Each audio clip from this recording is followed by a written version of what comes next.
Donc bonjour Diego Noto, vous êtes le président du Cavigal Omnisport depuis 2009 et à l'occasion des 75 ans de ce club mythique, si on peut dire, vous avez sorti un livre intitulé Cavigal 75 ans d'une épopée niçoise. Alors vous titrez la première partie « L'avenir découle du passé ». Alors justement, parlons un peu des origines du club, notamment la naissance de ce club dans les années 40, je crois. C'est ça, donc le club est né sur une idée, je dirais, d'hommes bons, des hommes de qualité qui, pendant la guerre, voyaient cette jeunesse un peu désœuvrée. On voyait des jeunes qui allaient au combat, qui maniaient des armes, où il y avait quand même pas mal de gens qui tournaient un peu dans le mauvais sens. Et ils se sont dit, il faut absolument faire quelque chose pour cette jeunesse, il faut les sortir de là. Et dès que la guerre sera finie, parce qu'ils espéraient que la guerre se finisse le plus tôt possible, dès que la guerre sera finie, on va monter un club à nulle part ailleurs. Donc ces gens-là, chacun avait déjà leur propre club. Hein, à l'origine, ces trois clubs, c'était l'AS Casino, l'AS Victorine et le football club du Gallia. Donc ces trois clubs de football, parce qu'à la base c'était du football, c'est des gens qui se sont rencontrés. Bon, évidemment, c'était des présidents, c'était des gens qui étaient un peu aisés à l'époque. À l'époque, quand il fallait être président, c'était un notable.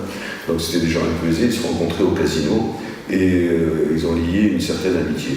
Donc tout est parti du casino de Nice, où ces gens se sont rencontrés et ont décidé de monter un seul club. Et bon, ils se sont tapés dans la main, et ce qui à l'époque valait une signature.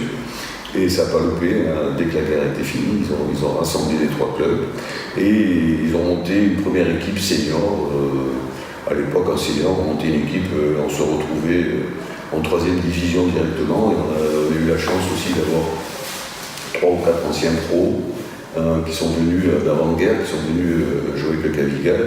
Mais à l'origine du club, on s'est dit il faut aider cette jeunesse. Alors on a monté cette équipe senior au départ pour avoir quelque chose à présenter, mais l'idée c'était l'ADN du club tout de suite, ça a été de travailler sur les jeunes et d'aider cette jeunesse. Donc on a monté une équipe parce qu'à l'époque, dès la fin de la guerre, au niveau de l'école, Nice Matin avait sorti un tournoi de foot qui s'appelait le tournoi, j'ai un coup de mémoire. Peu importe, je ne me rappelle plus, bon, ça va revenir. Et donc là, le Cavigal et Bob Raymond, qui venait d'arriver de Besançon, qui était officier de police, lui aussi avait rencontré les gens du casino, puisqu'il était au renseignement généraux, il travaillait dans le casino. Donc il s'est fait une certaine amitié avec ces gens-là, et a commencé à devenir éducateur chez nous, et il s'est dit, il y a le tournoi, il va y avoir les finales, il va y avoir des bons joueurs.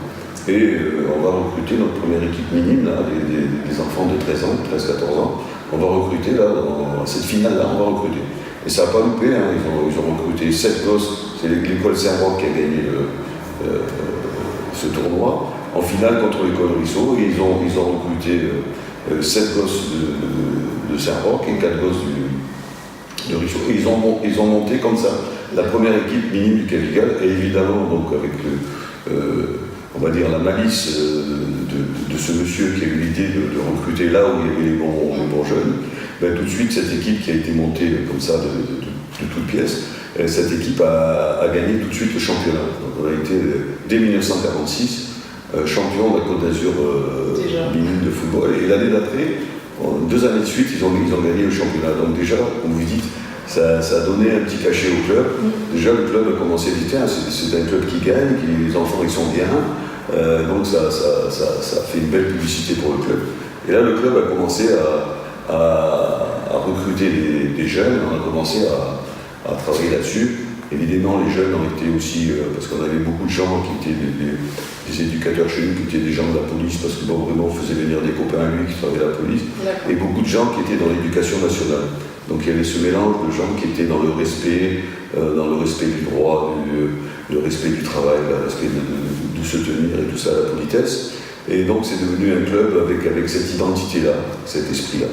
Voilà. Et puis très vite aussi, on a eu la chance d'avoir un siège qui qui était magnifique pour l'époque. Aujourd'hui, ça ne vaudrait plus rien, mais à l'époque, c'était magnifique. Un siège qui avait été prêté par le syndicat de la boulangerie.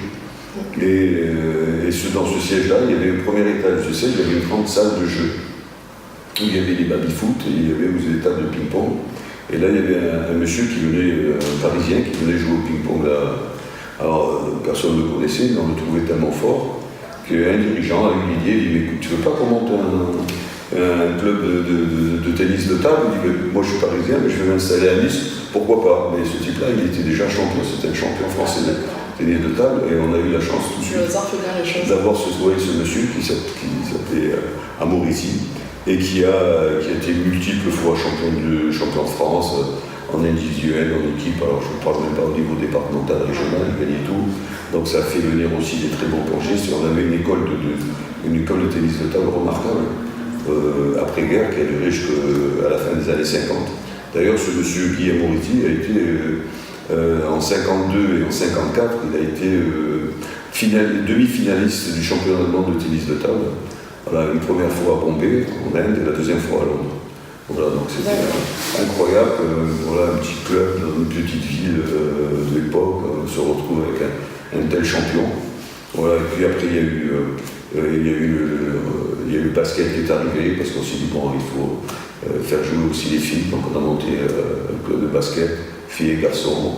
Voilà, et puis le club est devenu très vite un club omnisport. Voilà, après, il y a eu même des boules. À un moment donné, on avait de boules avec des anecdotes incroyables. D'accord. Voilà.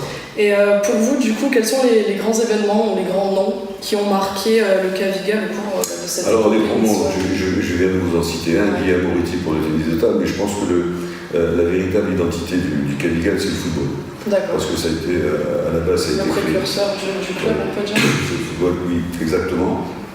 Et puis, on a eu la chance aussi, comme on était aussi champion des jeunes catégories, on a eu pas mal de bons joueurs et on a eu la chance d'avoir de très très bons joueurs au Cavigal, et on a eu des noms incroyables, des noms qui ont été non seulement professionnels mais qui ont été internationaux, voire pour quelques-uns capitaine de l'équipe de France de football, ce qui est un honneur pour nous.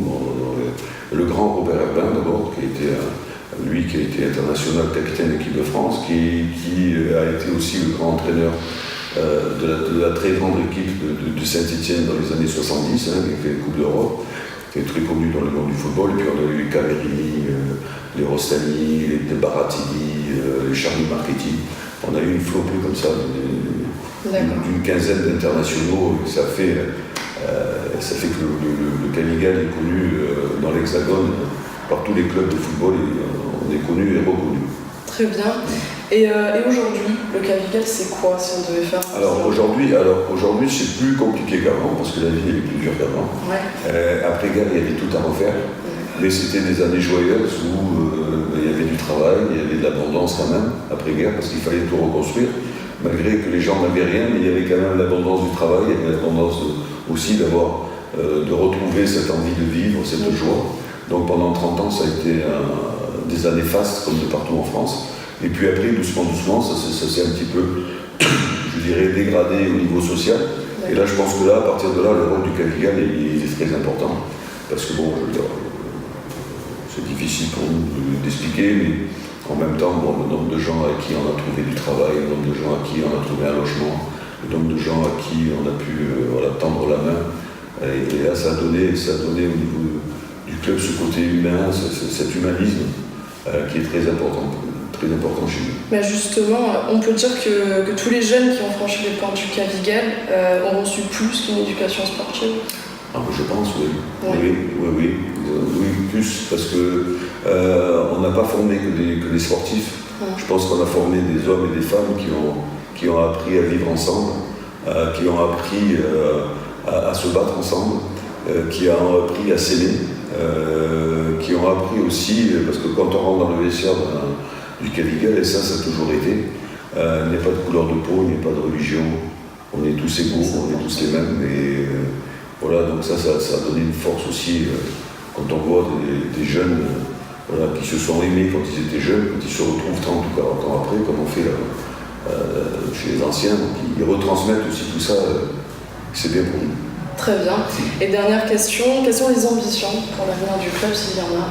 Les ambitions, écoutez, nous, notre ambition elle est très simple, ça a toujours été la même, hein. Ça a été justement cette école de vie qu'on veut toujours transmettre. Alors je vous disais à l'instant, c'était beaucoup plus difficile qu'avant, mais on s'y accroche, on se bat, et on continue toujours dans cette optique, dans cet état d'esprit. Alors ça c'est la plus grande ambition du club, c'est de continuer à pérenniser notre état d'esprit. Voilà. Et après, vous voyez, aujourd'hui, malheureusement, c'est pas dans notre ADN, mais malheureusement, il va falloir aussi s'y coller un petit peu. Aujourd'hui, les gens ne regardent que ceux qui brillent. Il faut briller pour être reconnu, alors qu'il y a des gens qui n'ont pas eu la considération, qui ont été des gens extraordinaires, qui méritaient beaucoup plus que d'autres. Mais voilà, aujourd'hui, on est dans un monde où il faut briller. Donc pour briller, il faut jouer à haut niveau. Et il faut jouer dans le monde professionnel. Alors nous, on n'est pas très chaud pour aller voilà, il y a 2-3 sections qui y vont, mais bon, c'est un peu sur la pointe des pieds avec beaucoup de difficultés, donc voilà, c'est la complication d'aujourd'hui. Très bien, merci beaucoup. Je vous en prie.